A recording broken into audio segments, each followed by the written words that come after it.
Here is a little story psychoanalyst Jacques Lacan tells us to illustrate one of the many fascinating things he says about anxiety. By anxiety, Lacan is talking about a sensation that feels like dread, or more precisely, expectant dread. Lacan talked for an entire year about the subject of anxiety in his 10th seminar, now turned into a book.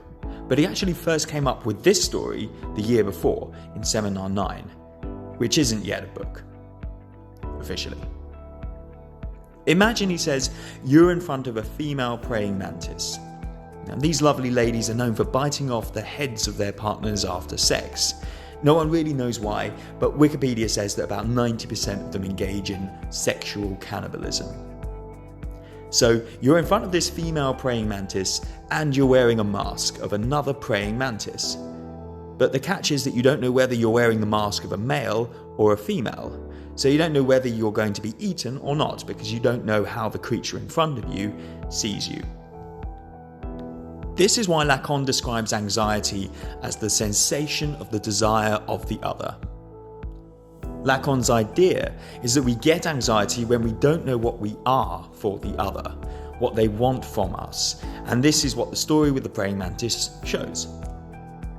Anxiety is, if nothing else, the sensation that someone wants something from you, or that you're expected to give them something that concurs with how they see you. It might be your boss at work, your parent or a caregiver if you're a baby, or just that feeling you get when there's a knock at the door or your phone rings when you're not expecting it. The idea that anxiety is the sensation of the other's desire is a beautifully simple one, and it short-circuits some of the more commonplace, even silly descriptions of anxiety in psychoanalysis. That it stems from trauma, like the trauma of birth, or that it's about the loss of an object, a person or an ideal, or the loss of the love of an object or person. In fact, Freud had the same intuition back in the 1890s, writing about how the appearance of anxiety may be dependent on the satisfaction of the other person. But it's also quite a strange idea. In psychoanalysis, even the relation of the infant to its mother, in fact, especially the relation of the infant to its mother, is never simply one of unconditional love. As Melanie Klein emphasizes more than any other psychoanalyst, love is never a purity. It's always refracted through a prism of ambivalence, aggression, frustration, and disappointment. The idea that anxiety is the sensation of the other's desire might sound pretty vague, but isn't the experience of anxiety itself vague?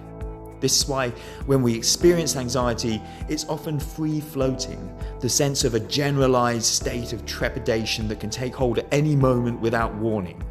That expectant dread again. We can't always point to something we're anxious about.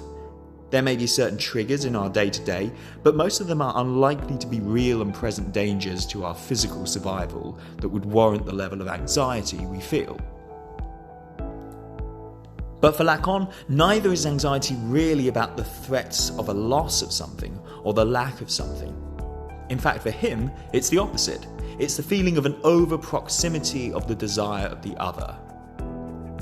It's the feeling we get, Lacan says, when lack itself lacks. This is why Lacan says that anxiety is not without an object. Its object is just obscure. I'm anxious because the object is not one I could have, but one that I could be for the other. The problem is I don't know what I am in order to be it. Lacan refers to the desire of the other with a capital O and not just any other person, because in his story I'm the one wearing the mask. If I don't know what mask I'm wearing, then I don't know how they see me, and fundamentally I don't know who I am.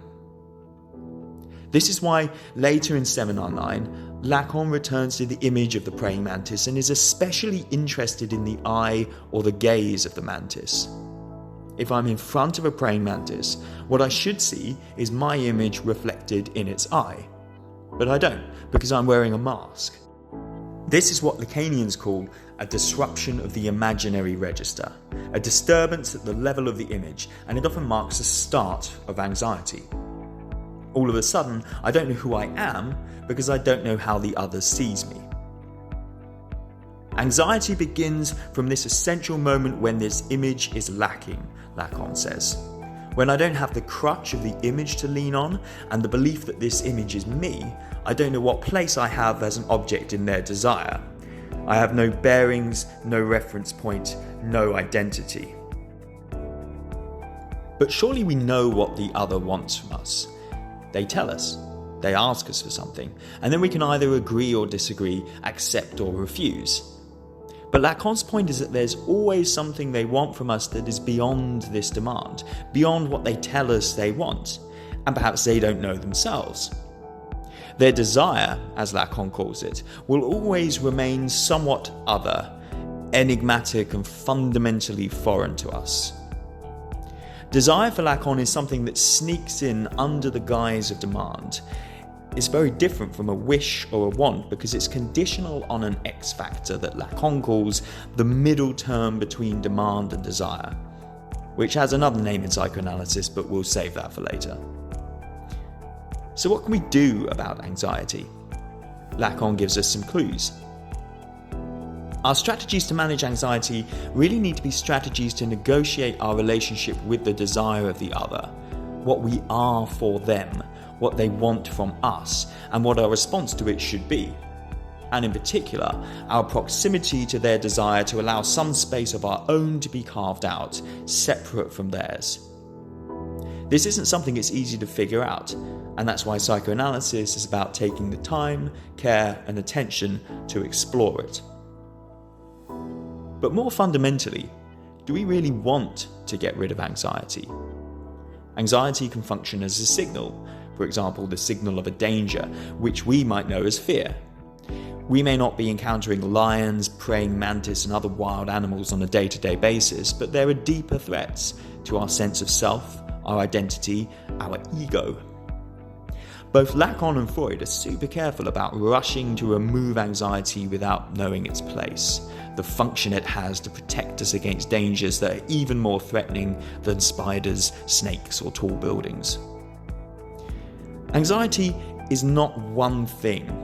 It has many manifestations, both psychically, like in phobias, and physically, heart palpitations, panic attacks, etc. But we start to see how impoverished many contemporary views of anxiety are when we don't look at the function of anxiety and just focus on getting rid of it. To give an example of how Lacan's theory of anxiety as the sensation of the over-proximity of the desire of the other is used, let's take the case of phobia. Lacan thinks that phobia, at least in children, is really an attempt to triangulate.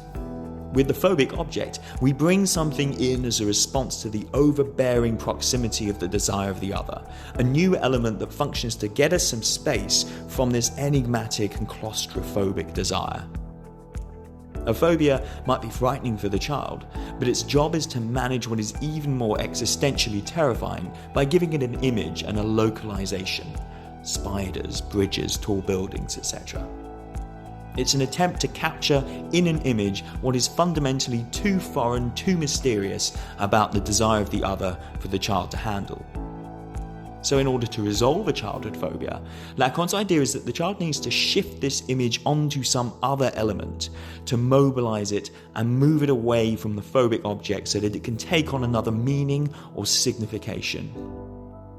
This might happen by itself once the function of the phobia is performed. So to put it in Lacanian jargon, a childhood phobia is the imaginarization of the real. Treating it involves the symbolization of the imaginary. This isn't everything that Lacan says about anxiety, but it's one of the more interesting parts of his theory. Go to lacanonline.com to read more.